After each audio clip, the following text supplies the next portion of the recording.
welcome to INCAP, or International Cultural Arts Program, where we learn about different cultures, holidays, and people through the most influential, creative, and iconic individuals in their industry. My name is Amber Mackenzie, and today we're meeting with the amazing Frankie. Frankie has been in shows such as Modern Family, Grace and Frankie, which is ironic, and also This Close and Raymond and Lane. And he has truly worked his way up the Bop to the Top ladder, and he is now starring in High School Musical, the musical, the series, as Carlos, and it is absolutely amazing. I love that show so much. I would love to have a family like you guys do on the show, and season 3 is set to premiere on July 27th, which I am so excited. And without further ado, I give you Frankie. How are you doing today? I'm good. How are you? I'm doing great. It's great to finally meet you in like real context, not just in Target as we met. I love it. Is that like one of the weirdest like places that you've met somebody just at like a Target? No, I feel like Target is like the perfect place to meet somebody because everybody's like in a good mood. Everybody like knows exactly what they're doing. So no, it's a perfect place. Okay, so let's just get started. How old were you when you started acting? Oh my gosh. Like when I first started acting ever, I think I was 10 and it was in a local like kids production play type thing. That my mom found, and because at that time they were trying to put me into all these sports things, or they were just trying to figure out what I was good at or what I had an interest in, and none of them stuck, as you could have imagined. So she found this like flyer at the library that was like, I forgot what the production company was called, but it was something to do with kids and doing a show, and I think it was about like pirates or something. So that kind of started the whole journey of being a theater kid, I guess. I mean, come on, pirates, you can't get any better. Yeah. What inspired you to be a professional actor or take acting to the next level? I just love the whole world of the entertainment industry. If I wasn't going to be an actor, I was going to do something else within, using my creative talents. But now what I love about it is I just love the collaborative process, especially working in TV film. You kind of get your material and you work on it alone, and then you get to go into a room and you do it all in one day. And I just really love that every day is different, yet it's going to be the same. You're going to stay on your mark. You're going to know where the cameras are. Like all of that stays the same, but the actual day to day of what you're doing or who you're interacting with changes, which I like. I feel like it's perfect with somebody who is kind of got like ADHD because you always are doing something completely different. Totally. Yeah. And it's perfect. So what is your favorite memory on set? I know that like some of the cast members have been posting little videos of behind the scenes, and it seems like you guys always have fun, but do you have like one specific favorite memory from on set? From on set, one specific memory. One of my favorite memories are when we just have a lot of downtime and it always turns into some sort of like cabaret type performance. Just because, and it's cool that we are a musical show. So obviously everybody on the show has these incredible voices and everybody like knows how to play all these instruments and stuff. And so it turns into like a real style professional, like cabaret type setting. Even though people are like still goofing off and having fun, but those are always my favorite because it's just, I feel like I was late to the theater kid experience. Like I didn't really start doing theater with like kids who wanted to do it forever until I was about a teenager. So it's really cool to now have that. And like the fact that they're all like professional singers and actors makes it even 10 times better. So those are always my favorite memories when we kind of just like break out into song and dance. So another thing with like auditioning and stuff, you said that you haven't really been like in the theater world since a teenager. So do you like remember much of the auditions, especially Like, because you didn't come from the theater, so No, I did do theater. I've done theater my whole life. I'm from a very small farm town. So it's like the theater I was doing there, the other kids were doing it because they kind of had to. Do you know what I mean? Like their parents are making them do these things. But it wasn't until I became like a teenager and started branching out to like the bigger like neighboring city where I got to be like real theater kids who were like, I actually like live and breathe this and I love it. Do you know what I mean? So that's what I meant by that. But sorry, continue. Oh no, it's fine. I was just like, I I don't know know it how to kind of phrase contradicted this. itself. I'm sorry. That was my fault. That was my fault. I confused everybody. Oh no, it's fine. Do you remember any of the High School Musical, the musical auditions? And can you tell us about the process? Because I know a lot of the people who watch these, they do come from other jobs in the creative industry, or they're more theater. Not a lot of TV and film. So, what was the process like for High School Musical, the musical, the series? The audition process for this show was actually fairly easy. It was one of the more easier ones that I had been a part of just because it was all so quick. And I think from my first audition to actually being cast, it was a course of like 3 weeks. And so it was, and I That's think really fast. it was really fast. And Really I think fast. I had a total of like 5 auditions. And that some of those included like work sessions with the casting and with the writers. So yeah, it was just a quick process and it was just 2 scenes and my character didn't sing, wasn't a singing role, but they asked if I could. And of course I was like, yes, of course. Yeah. So, yeah, it was just 2 songs, 2 scenes and it stayed the same until, all the way through the end. So it was fairly like easy. That's why I just say it was easy. And for a lot of you who don't know, a lot of times it is not 3 weeks. It's normally like sometimes months, sometimes years. I know like Chris Hemsworth, it was like 3 years his first audition from being cast, and like West Side Story is a whole year process. It's Yeah. absolutely insane. And so 3 weeks, that's great. That would have been that was probably like a whirlwind of emotions too. Like, oh, I got a call. Yeah. I got another call back. Oh my god. Yeah, and I think like at that specific time, I was also going in for a lot of other stuff. So I was like constantly, just getting in all these auditions and being obviously very thankful that I was getting these opportunities to go in for all of these cool shows and stuff. But it wasn't until about like my fourth callback where I was like, oh, like I could actually get this. Like, cause I like to audition for things and then forget they ever happened. So just to handle the rejection better. But yeah, so I was just like, oh, okay, so this actually might be happening. So those things are always cool. But yeah, it was a very quick process. I will say though, at the time after you like have all these auditions and then you go in for like your network audition, which is of course for all of the Disney executives. And so then that one, they have like a 10-day grace period from the time that they're saying like you're pinned for the role. They have 10 days to make the decision. And those are 10 business days. Those don't include weekends, by the way. And they waited until the 10th day to officially make the offer. And I was like, every day I was like, this could be it. This could be it. And then of course it like took forever. So I was like, no. So that part wasn't the fun part. And that part went slow, but everything outside of that went fairly quickly. I hate when people say like business days, because then you're like, but I work over the weekends. Like, Yeah, what's a right? business day to me? The loose term. It's a loose term, yes. So how do you prepare, or how did you prepare for your audition, or is it like any different how you prepared for that audition versus how you prepare for auditions now, or has it stayed the same?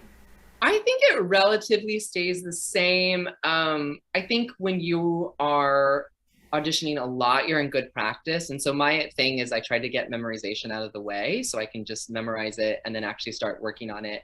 But it's like a fine line between sometimes, especially if it's comedy, it's quicker to memorize or and pick up cues and stuff. And so I'm just like, I kind of have an internal battle with myself sometimes where I'm like, how much work is too much to be working on 4 pages for a 3-minute audition? Do you know what I mean?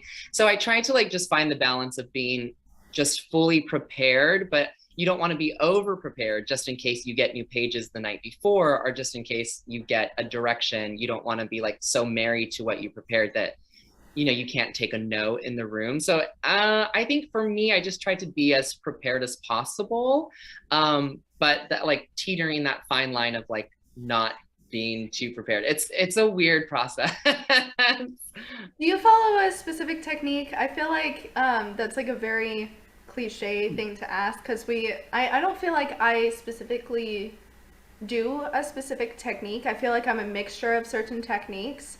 But do you have like a specific acting technique that you lean towards more than others? If I'm feeling fancy, and granted, you're not always given the time to really work on audition sites. It's usually so quick, and the turnaround has to be so fast. And now with like self-tapes, you're in charge of like getting everything together. So that adds like a whole new layer of work. It has its pros and its cons, but for me, I think just running it, like just rehearsing is so helpful. And then also running it with, if you have like a friend that like you trust to give you notes or something, or an acting coach, those always tend to be the auditions I kind of feel like I slay no matter what the outcome is. I'm just like, okay, that was great. And I think it's just because I had the rehearsal time. So but you're not always granted that time. So, but I guess that would be my process, is just rehearsing and running it. But again, you don't want to run it too much that you like kind of are stale by the time the audition comes. So I think it's just knowing your limits and I don't know. When not on set or preparing for an audition or preparing for on set, what do you like to do? What do I like to do? I watch a lot of reality television. That is like my pastime. I I don't know. I like to keep busy. I feel like I am always meeting a friend for lunch. That's like my favorite pastime, is just be like, let's go to lunch. But also just kind of preparing for the times that I am working. And so whether that means like when you have this downtime, you're kind of catching up on life and trying to do as much as you can in this downtime, and whether that means seeing people or doing stuff to your house that you've been like putting off forever. So it's just stuff like that I kind of, when I have the downtime, it's always being used to like catch up with life for when I do go back to work, because it's like, then that's your full life for like the next couple of months. And it really does take over no matter how much you try to like have like boundaries with it and be like, that's work and this is life. It always bleeds together. So just relaxing. Right now, I'm definitely relaxing in this downtime. So, and I'm enjoying that part. When do you start filming season 4? We Is have that something you no can disclose? official word or anything. I know the writers just went back to work. So, but fairly soon, I would hope so. So we'll see. And it's funny because you can't like do like house chores or meet up with people on set because you're like far away from your home. You're in a different state. So Yeah, like, yeah. how I do mean, you do luckily that? this year, this season 3, we were filming in Los Angeles, so that was Oh, nice to kind of have that. But yeah, in Salt Lake City, and that's also another different thing too, is because now you're on location, so you're like removed from your home, and you're trying to like, it's just you're constantly. I feel like like I'm a ping pong machine. I'm like just like constantly like being like from one side to the other, but I love it, so I'm happy.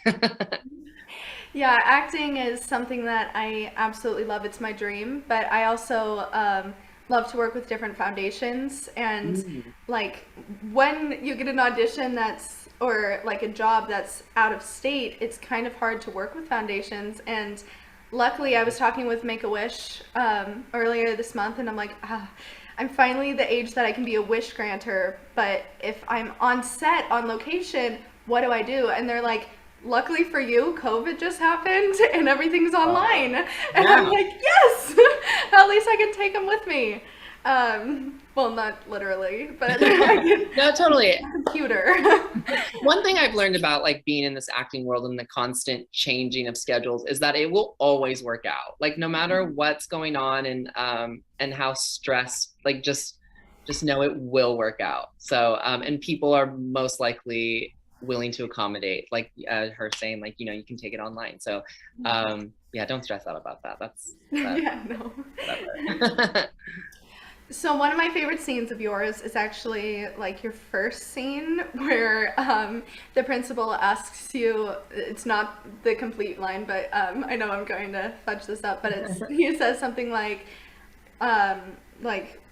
isn't there somewhere you're supposed to be? And then you look at him and you go, Broadway. Yeah. It's like such an iconic line, and I know that some of your co-stars have been on Broadway. Julia Lester is either still on or just came off of We Into will the Woods. open on Broadway, I think, next month, I think. Nice. Yeah. So she's in Into the Woods, and some of your other co-stars have been in Dear Evan Hansen and other things on Broadway. And you have talked about interest about being on Broadway. So if you could do any Broadway show, what would it be and why? Oh my gosh. That is just such a tricky question because I would literally do anything. So it's hard to say, but I would love to, like, the longer I think about it, and the more I feel like that would fit me, is I would love to like gender bend something. I think like even with like the revival of Company and like Matt Doyle like doing like gender bending that role and like how it was received, I would love to do something like that, something that's just very Broadway and different, but like allowing me to put my own spin on it, or doing something completely original. I'm truly open to anything and when it comes to Broadway. Yes. So East High is in Salt Lake City, and you have traveled basically the entire world with your cast. Where has been your favorite place to travel to? Oh my gosh. I think when we did our New York press for season one, that was so much fun because it just took me back to like those, I did like marching band and stuff, and it like took me back to those days where you're like all just like flown to these like little hotels and you're like just all clumped together and just like hanging out and having fun. So that was my favorite because we also got to like experience New York City together. So that was fun. Do you have a favorite place that you visited in New York City? Ooh, I don't think so. I mean, just like all the hits. I'm very much a nerd, and when I go to New York City, I want to do like all of the tourist things to do. Oh yeah. Like I would love to do like a Dash and Lily's Book of Dares like scavenger hunt and go to Oh all my those gosh. places. Or like Friends. I would love to go on like a Friends scavenger hunt and go to all those places. Oh yeah. So June is Pride Month, and your character Carlos was one of the two people to share the first gay kiss on any Walt Disney platform, and this is a huge step in equality and acceptance. And that's something that I absolutely love about Disney nowadays, especially in the past few years. You can really see almost everybody on screen, like whether sexuality, race, personality, which is something that I absolutely love. And so my question is, how have you seen this step impact the Disney LGBTQA community? I think it has led to a lot more authentic storytelling, which has been great. And you know, I feel like now, especially this year, like the door is open, and now it's kind of like, so what's next? Like, what else? What other stories can we tell? How can we just let, you know, people know that we're here and that we also, our stories are also valid, and it doesn't just always have to be about, you know, the bullied gay kid, even though that's like still a thing that's happening. That isn't everybody's experience with that. That wasn't my experience growing up. And so to be able to now share these like positive gay experiences, it's exciting. And so I'm just hoping that leads to just more opportunities, not just for myself, obviously that would be amazing, but you know, for a whole new crop of queer actors who are coming into the space, and hopefully it's just a little easier for them than, you know, it was for me or even the people that were coming before me. That's great. So another thing with Pride Month is a lot of people like to celebrate, especially in Los Angeles. I have seen so many things, and I'm so proud of everybody for like doing like parades and different shows, and I'm just so happy to see that type of stuff because a lot of other places in the world you don't see a lot of those things. So I'm very happy to live in Los Angeles for that reason. Yes. So how do you celebrate Pride Month, and how can we as the audience celebrate? Ooh, I think right now Pride Month just has this, it kind of went corporate. So now it's like all just about like, a big party. But I think for me, it's just about doing stuff like this, sharing information and just normalizing the queer experience. That's kind of the way that I like to celebrate Pride Month. And, if it means, I don't know, like watching the birdcage on a Friday night during this month, I'm going to do it. So, yeah.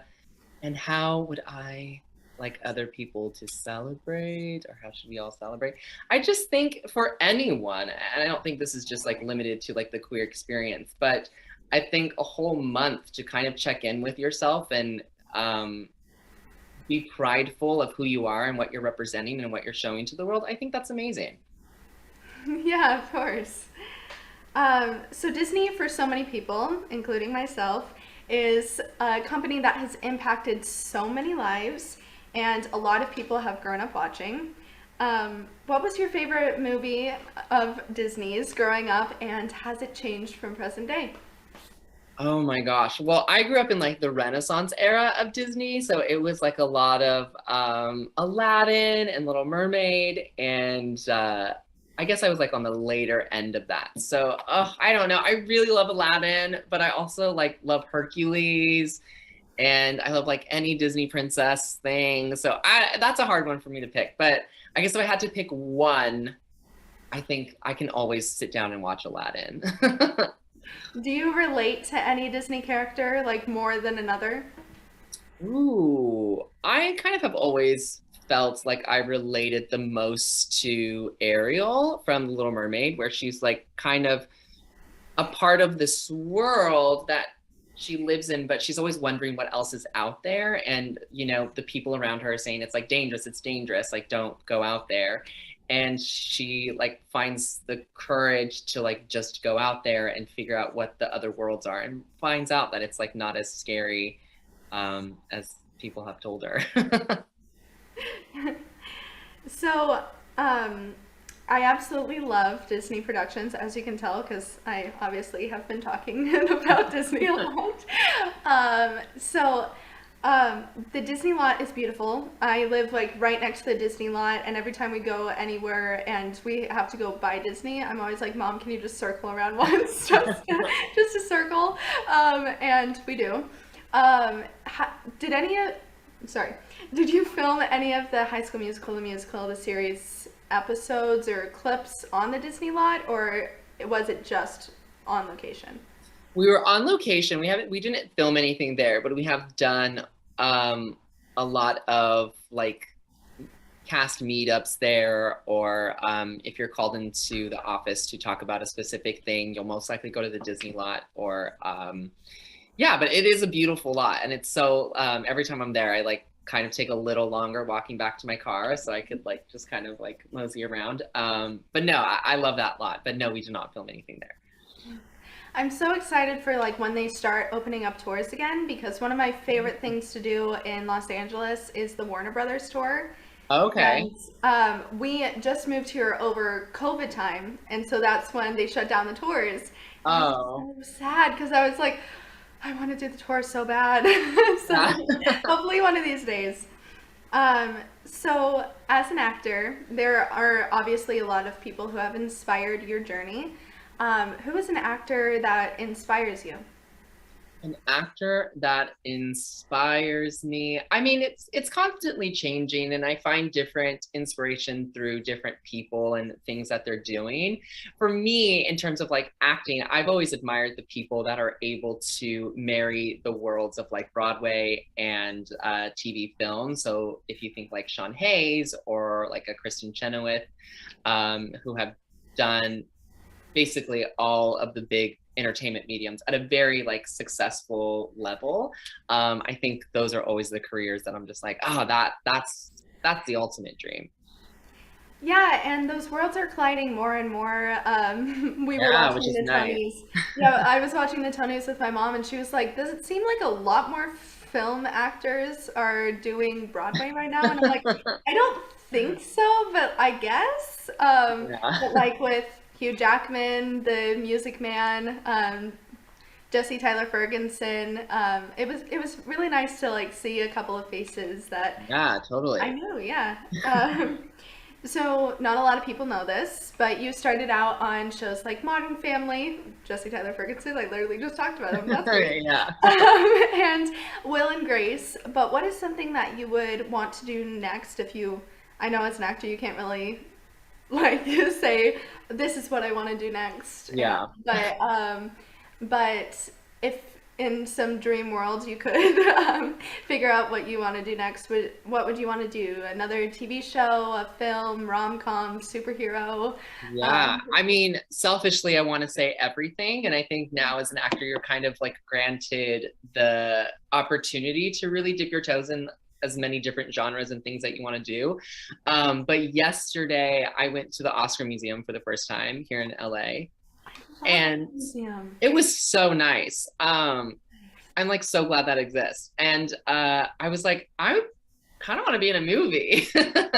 And just to like hear the process of like every creator's process, whether that was like casting or costuming or set design. I was like, it's just, I love all of the thought that goes into like every corner just to make one thing. So I would love to do a movie. I also really love working on a television show and having a story extend past 2.5 hours. So I don't know. I think that if I had like my way, I would get to go on and do something similar to like Schitt's Creek. That's like a small family ensemble, but that's like really fun and silly. So I mean I don't know. We'll see. Um, so what is your favorite memory or coolest experience that you've had meeting someone, going to a certain place, etc.? Oh gosh. There's been so many, especially that have come from doing the show, but I think the things that I've gotten to do that I had so like really dreamed of as a kid and have gotten to do now have been the fun things like every Christmas morning waking up and watching the Disney Christmas parade and thinking like, oh my gosh, like how cool it would be to like be on that one day. And then it actually happened, or being obsessed with like the Disney Mania compilation CDs growing up and being like, oh my gosh, I would love to remix the Disney song, and then like getting to do that. So it's just things like that when kind of like when you're in it, it's just like another day at work. And so you're just like, okay. But then when I look back at it, I'm like, oh my gosh, I've checked off so many like things that I had wanted to do as a kid. It's really cool. Have you found, I don't know if you did this as a kid or if it's only like my family, weird list makers, but did you ever like make a list when you were little of like all of the things you wanted to accomplish in life and been able to tick off some of them? Oh my gosh. I'm sure somewhere there's a list that exists somewhere of like a kid Frankie being like, this is everything that I want to do when I grow up. But yeah, I'm sure there's a list somewhere out there. Um, so what are your hobbies aside from acting and singing? And I mean, that's not a hobby, that's your career, but like, what are some of your hobbies that you enjoyed doing? Some of my hobbies, I really I mean, I don't know. That's always a hard one because, like, once you get older, you're like, do I actually have hobbies? And then you're kind of like, do other people have hobbies that I don't know about? But living in Los Angeles, I love to be outside. And so I would say that's a hobby of just making sure I see sunlight at some point during the day. And Los Angeles is great for that like indoor outdoor feel, so I love that. I also just love, I don't know, that's such a tough question. I don't know. I don't know what I do all day. That's fine. You do stuff like this. Yeah, This is a hobby. yeah, I guess it's a hobby, yeah. So you previously answered this, but if you weren't an actor, what would you want to do? You said that you would be something in the entertainment industry, but say the entertainment industry wasn't a thing, which hopefully it always is a thing, but say it wasn't a thing, what would you want to do? Like a regular day job? Yeah, most of my family works in education. So like they work for they're like teachers or paras or administrative. So I think I kind of always had this like never definitive plan, but kind of like this loose plan that if something were to go awry, I would always just end up a teacher somewhere. So I guess that I think I would be like a English teacher somewhere. Nice. Um, we definitely need more teachers in the world. So, Amen. if you had one piece of advice that you would give to an aspiring actor or really anybody in the entertainment industry, what would it be? Um, I it's tricky. I don't really like giving advice too much just in case something goes wrong. I never want to be blamed for it. It's just like you never want to pick the restaurant when you're with a group of friends just in case it's bad. And then like you like, although no one, if you had nice friends, no one's gonna blame you, but you think like this is all my fault. So I think something that I would tell myself as like an inspiring actor is that you just like try to be as the authentic self that you want to present in every audition possible, and don't do what you think casting wants you to do, and don't be scared to try things, and really find your place in this industry. Do you know what I mean? So yeah, I would say just be yourself. And I know that sounds so cliche, and it really is hard to do, especially when you're put into an environment where the stakes are really high. And so like be yourself and just like keep going.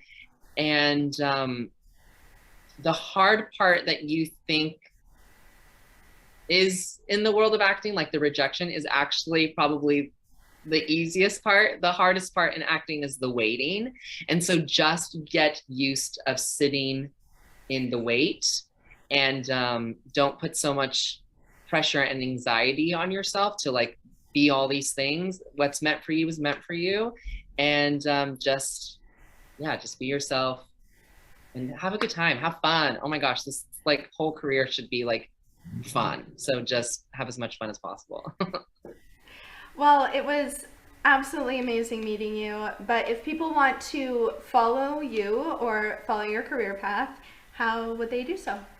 I am on all the platforms very sporadically, but I am on Instagram at Mr. Frankie A. Rodriguez, and then I'm on Twitter at Mr. Frankie AR, and then I'm on TikTok, but I couldn't tell you what my username is. I know it's some version of like Frankie Rodriguez, but I can't remember if I put like 3 E's or something. Look up his name if it looks like yeah, his name. if it comes up. But kind of forget I have that app. So, yeah, I'm on all 3 of them. Oh, it's fine. Me too. I was like, I should maybe start a TikTok because like people are telling me to, but yeah, I'm forgetting that I have it. it's tricky. I'm not a video editor, so you got to give me time, and I just haven't had the time to like sit down and like play with the app. So at some point, maybe. Thank you, Frankie, and thank you all for watching so much. Remember, June is Pride Month, and we are raising money for the Trevor Project. So if you do find it in your heart to donate, please visit www.performancewithpurposefoundation.com. Every single penny counts. Thank you so much again for watching, and go Wildcats!